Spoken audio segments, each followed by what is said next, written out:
Carl Guevara, ibinahagi ang madamdaming kwento sa likod ng pagka-sold out ng kanilang ticket, pero syempre, yon ay simula nang siya ay magsalita at maging emosyonal sa pagbabahagi na ang kanilang ticket ay mahina ang benta sa Singapore.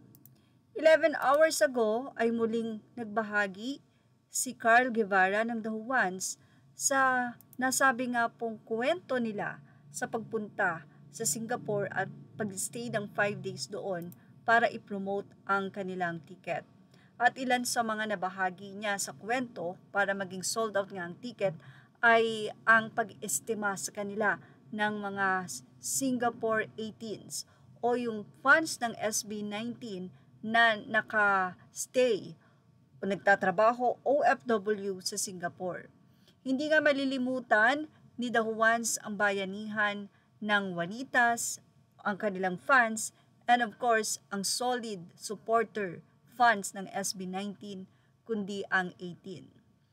Ayon kay Carl Guevara, inestima, inasikaso, sinamahan sila ng mga 18 Singapore doon sa SG.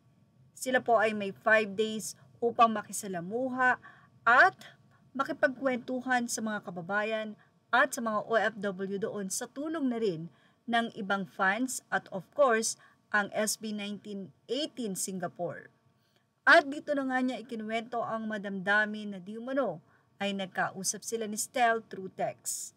At through text din ay nagpasalamat si Carl Guevara kay Stel sa bumubuo ng grupo ng SB19 sa pagpapaubaya at tila pagpapahiram sa kanila sa 18.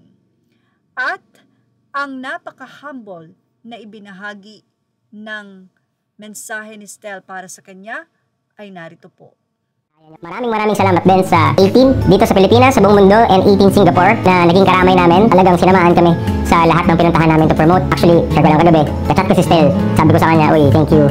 Dahil sa 18, napakalaking bagay na ginawa ng 18 para sa amin. And sabi niya, yung 18 daw talaga, hindi lang SB ang susuportahan yan, pero susuporta din sa iba. Dahil yung advocacy nyo, i-uplift yung OPM at P-POP, hindi lang sa Pilipinas, pero sa buong mundo. We are a proof that you guys are really here to uplift P-POP and OPM on the global stage, and we're just grateful to be part of that. So maraming salamat for extending your help and support sa amin. And of course, our beloved Juanistas, maraming salamat for believing in us, for embracing us, and for journeying with us. Thank you to everyone who supported us. So this concert, this coming November 16, it's not just gonna be about the ones. It's gonna be... Nandiyan ang ating showbiz stop update. Images are all credit to the rightful owners. Please like, share, and subscribe.